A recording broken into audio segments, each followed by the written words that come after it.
This is QTV News. I am Marietu Sidibe and thanks for joining us. First, the main local news headlines. In local news, President Barrow says the second Presidential Council meeting in Dakar was a success as many issues were discussed to foster the Gambia-Senegal relations.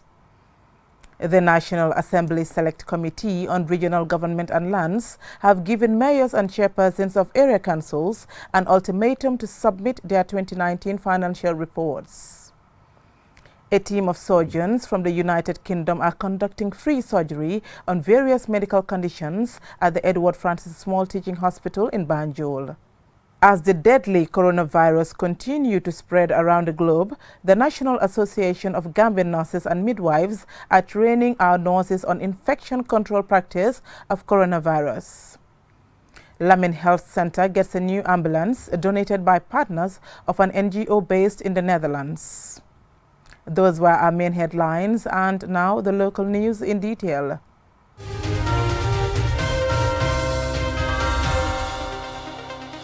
President Barrow says the second Presidential Council meeting in Dakar was a success as many issues including trade, timber, transport and border issues form part of discussions to foster the Gambia-Senegal relations. He was speaking to QTV's Aliou Cisse shortly after his return on Thursday evening. This council meeting is the second since President Barrow took power in 2016. It is meant to promote cooperation between the two countries. President Barrow and his counterpart Macky Sall joined experts from both countries who have gathered to review the challenges and successes of the agreement signed in 2018 in Banjul. President Barrow spoke to reporters shortly after his arrival on the outcome of this council meeting in Dakar. Thank you very much. I think we had this meeting in Banjul 2018, and this is the second meeting, Presidential Council meeting. We have discussed a lot of basically everything: trade, timber issues, border, transportation, even judiciary justice. I think we have basically discussed all that. Domestication of air service. These are basically what we have discussed. Was there any new agreement signed during this council meeting? Yeah, there are agreements that are signed, but the most important one is we have all agreed on principle to domesticate air service between Gambia and Senegal. I think that will make it cheaper and it allow a lot of people who will travel by air from Gambia to Senegal. And also we have agreed also on transportation. It will take effect on the 29th of March 2020. I think we have basically agreed on that. And also borders. Normally Senegal, they close their borders. But we have agreed that now the borders will be open 24/7. So I think this is a big success. It was one of the most important meetings that we have at the bilateral level with Senegal, and it's one of the most successful Presidential Council meetings so far. We are ready to implement. I think the political will is there between Senegal and Gambia to move these two countries forward. Thank you so much for your time. Thank you. Mayors and chairpersons of area councils on Wednesday asked parliamentarians to give them until 30th May 2020 to submit their 2019 activity and financial reports. Ansumana Esonyasi reports. They made the plea after being called for a meeting with the Select Committee on Regional Government and Lands, Ombudsman and the IEC, following the area council's failure to provide the committee with their audited and acceptable financial and activity reports for the past 3 years. Questions were asked as to why they are yet to submit their financial statements and when they intend to do so. In his official statement, the Regional Government Select Committee Chairman Musa Amunyasi expressed disappointment with councils, though he nonetheless encouraged them to report their constraints to the committee for assistance. The Select Committee is not an enemy to any of the councils. The National Audit Office is not an enemy or does not go out to carry out their exercise and witch hunt councils. Equally, the GPPA. But like I said earlier on, we are all bestowed with a responsibility of being of service to the Gambian people. Sunkaru Baji, the member for Fonyi Berefet, says the council's inability to provide the committee with their financial reports is disappointing and warned that the Select Committee might be forced to act if they fail to provide their 2019 financial statements at the next agreed date. As a Select Committee, we are very much worried with our inability to do our job as required. Our function is to play an oversight function over the local government that owe the taxpayer a responsibility. So should we fail to do our job as a result of the council's inability to prepare the financial statements, standard one to that effect, that's a very big worrying situation for the select committee. In response, the mayors of Banjul and KMC and the area council chairpersons say they are highly constrained, and as such they have been unable to implement some of their projects. They also highlighted central government's lack of support and non-compliance with providing subventions for local governments as required by law as major challenges.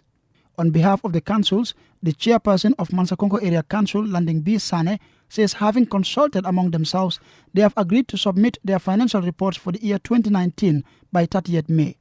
A lot of things being said about capacity or whatever, we will not want to take that to overshadow the enormous progress the councils have made. We've seen the developments that are taking place in all the area councils. We've seen the changes that are taking place that never happened here. So the issue of the financial statement, which will not be underestimated, cannot overshadow all those achievements. The Director of Governance at the Ministry of Lands and Regional Governments, Fatou Jiba, urged council staff to show extra commitment in their work. She says it's embarrassing for councils to be called to Parliament for being unable to provide financial reports, and clarified that the Ministry of Finance is responsible for releasing subventions to local councils. The directors of the National Audit Office and the Gambia Public Procurement Authority said the submission of non-credible reports remains a major challenge, describing the area council's inability to provide Parliament with their activity and financial reports as regrettable. However, they added that councils must be prepared to provide their financial reports. Ansumana Isonyasi for KTV News. A team of surgeons from the United Kingdom are in the Gambia to give free surgery on various medical conditions. Through a UK charity GAMMED, the team have also donated medical items to Edward Francis Small Teaching Hospital. Momodu Gajaga has more.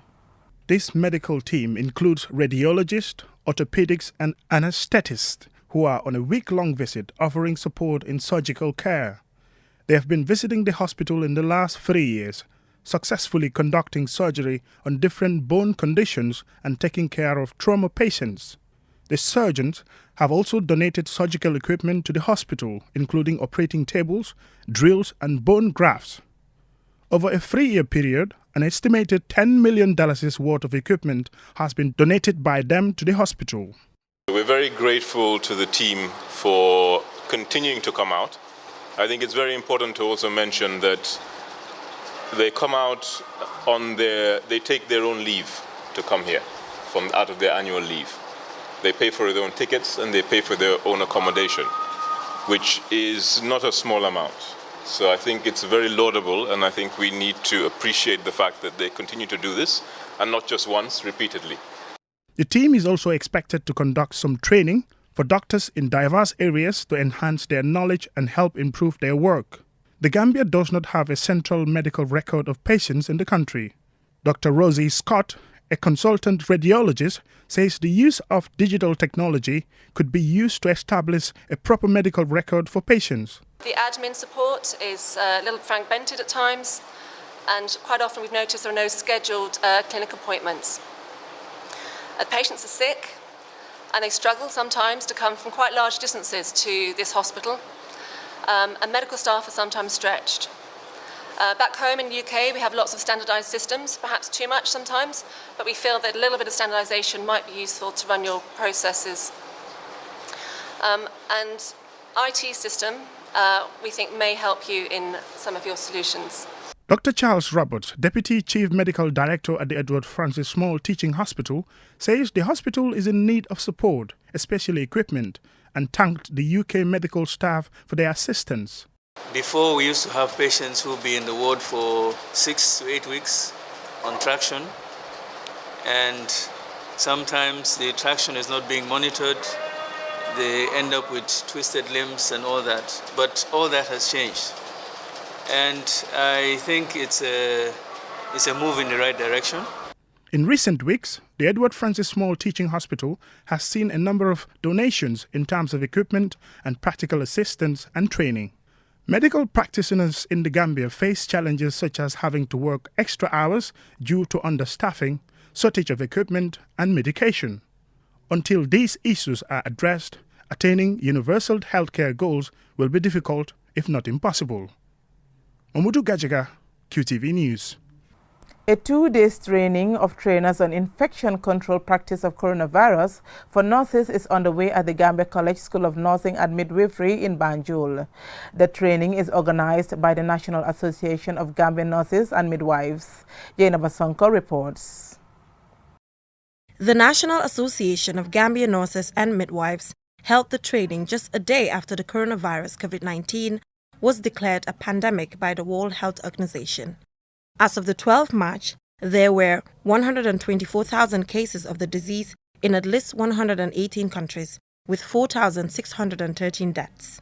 The Nurses and Midwives Association's training for nurses is to prepare to protect themselves as well as enhancing their skills to effectively manage patients with COVID-19. There are reports that some health personnel treating infected patients in some countries have died.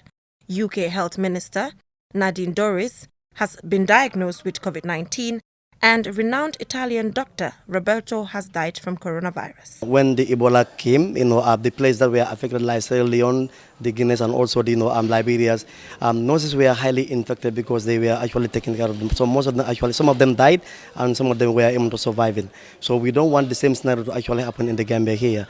We want the nurses to actually protect themselves and prevent themselves from this in case if they happen to see a case, so that they can actually prevent the case. Because representing Kanifing General Hospital, registered nurse Maria Majabang, a participant at the training, promises to share the knowledge gained from the training. The COVID-19 is a pandemic disease already, so I am here to participate in this training in order to ensure that I am able to control infection. Because as a nurse, we are the first point of contact to patients. We make sure that they don't spread infections from one person to other. Those that are not affected should not be affected, and those that are already affected, their infections should be controlled. So this is why I am representing my hospital at large to come here and then participate in this process. A senior lecturer at the Gambia College School of Nursing and Midwifery, Kumba Khan, led a demonstration of how health personnel should wear protective gears in case of an outbreak. You should put on the gown first, or the apron, then the mask, the goggle, and then the gloves. The gloves is the last thing that should be worn because you don't want to contaminate it. After putting it on, you should not touch anything.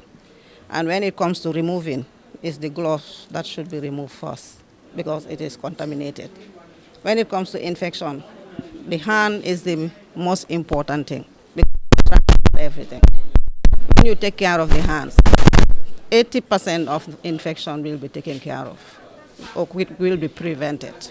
2020 has been designated by the WHO as the International Year of the Nurse and the Midwife. This is an occasion to honor and celebrate the profession of midwives and nurses who are often the first point of interaction with patients. Reporting for QTV News, I am Jenna Basonko. An ambulance has been donated to Lamin Health Center by Goods for Gambia, an NGO based in the Netherlands through their partners called Team Tubab Foundation. This story is by Lamin Dabo and narrated by Lole Kamara. The donation is to strengthen the health facilities' referral capacity by facilitating an efficient way of transporting patients to hospitals in a safe and caring manner. The director of Lamin Health Center, Anna De Kone, expresses delight at receiving such a life-saving ambulance. She further explains the significance of the donation. We are so very happy to have this brand new high-standard ambulance now for Lamin Health Center. We see 25 to 30,000 patients a year. So obviously we have to refer patients. And with this car, we can do professional patient care. We are very proud to have this very nice car now here for Lamin Health Center. And we will look after it very carefully. Of course, we will do together with the drivers. But we will make sure that this ambulance will run for years and years. The chairman of Goods for Gambia, Mor Toure, gave more details about the donation and gave assurances of his organization's willingness to help. They contact me. They told me they have some partnership.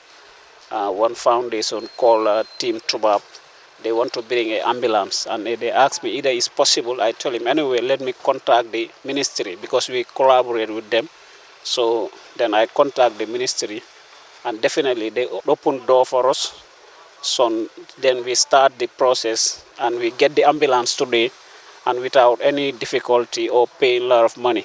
You understand? So definitely, I am so happy today, and hopefully more on the way coming. We normally collaborate with lot of foundations in Netherlands and Belgium also to bring many stuffs here. So hopefully that one will continue, and we try our level best to make Gambian people, so what they expect from us, they will get it.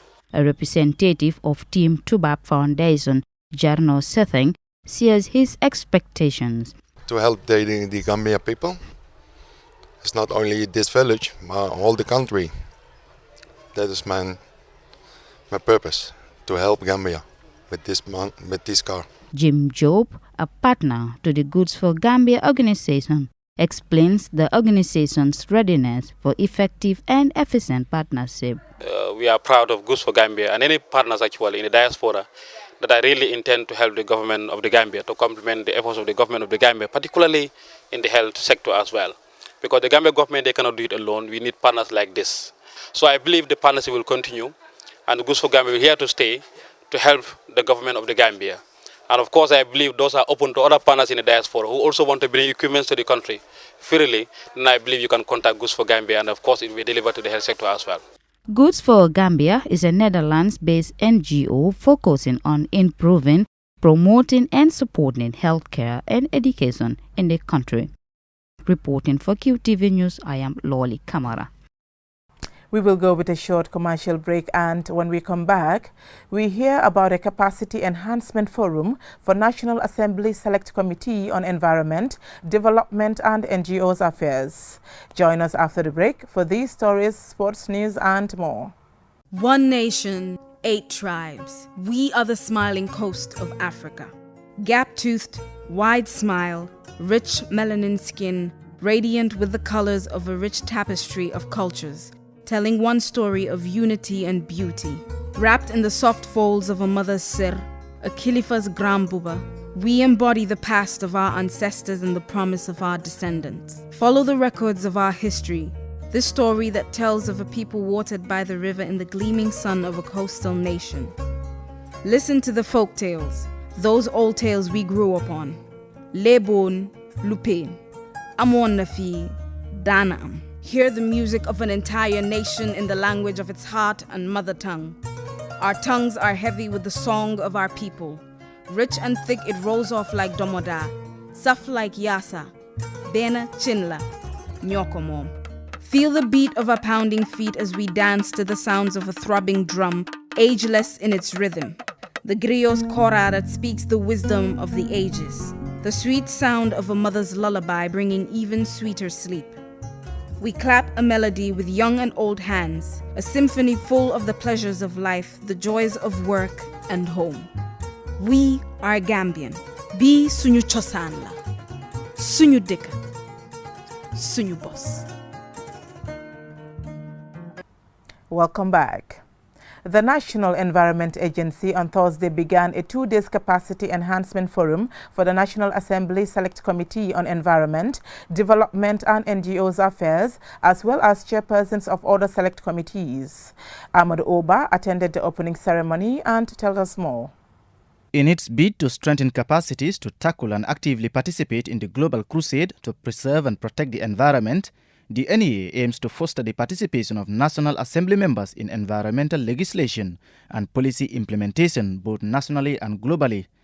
Dudu Trawale, Executive Director of National Environment Agency, says the country's environment is sectorally managed by partner institutions and policies such as the Department of Water Resources, Forestry, Fisheries, Parks and Wildlife and Energy, amongst others. While stating the objective of the forum, He explains that they are a regulatory body for environmental services in the country. There are a whole lot of misunderstandings, about the role of NEA in this country. To some, we are even a waste management institution, which is not the case. We are advisors on waste management, and it is good that as a regulator, again, we continually talk to the National Assembly members, because these are the ones who approve regulations that we have. So essentially, it's about reminding them of our functions, informing them of some of the challenges we have in these functions, and then in the end to solicit their support as we move on. Mr. Trawale says the NEA is set up to assist in the coordination of activities of the individual departments and share resources and expertise to ensure environmentally sustainable development is attained. Seni Toure, chairman of the National Assembly Select Committee on Environment, Development and NGOs Affairs, describes the dialogue as significant, noting that environmental sanitization is everyone's business. We take full responsibility of our environment, because there is no two way in environmental preservation. We either take care of the environment or the environment will take care of us. And I don't think we will take the latter, but we will choose the former as opposed to the latter. That we will take care of the environment because it's the only thing we have. For us to progress as a nation, our level of progress is likely measured in the way and manner we manage our environment. Madi M.K. Sise, the National Assembly member for Serekunda West and a participant, says the 2 days dialogue will go a long way in complementing their oversight functions and enrich their contributions during the debates. And check into all those issues that have with our environment. And environment is a very key thing nowadays, owing to a lot of things. Of recent, we've seen the timber issue, we've seen the plastic issue, we've seen the pollution of some environment by certain factories. So I am really foreseeing useful interactions, and it will really influence our contributions during the sessions. The Capacity Enhancement Workshop for National Assembly Select Committee on Environment, Development and NGOs Affairs will enable them to help in the sensitization of their electorates in an effort to fervently protect and preserve what remains of the country's natural resources. For QTV News, I am Amadou Oba.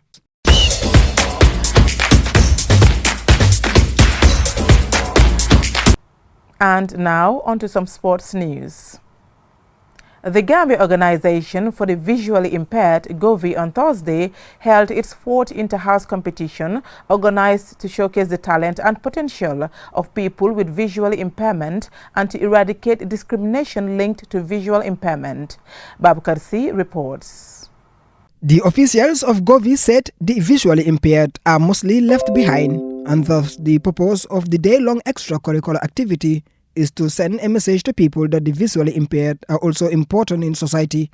The day-long activity witnessed sports, drama, a quiz, poetry, and reading competition among students from different grades.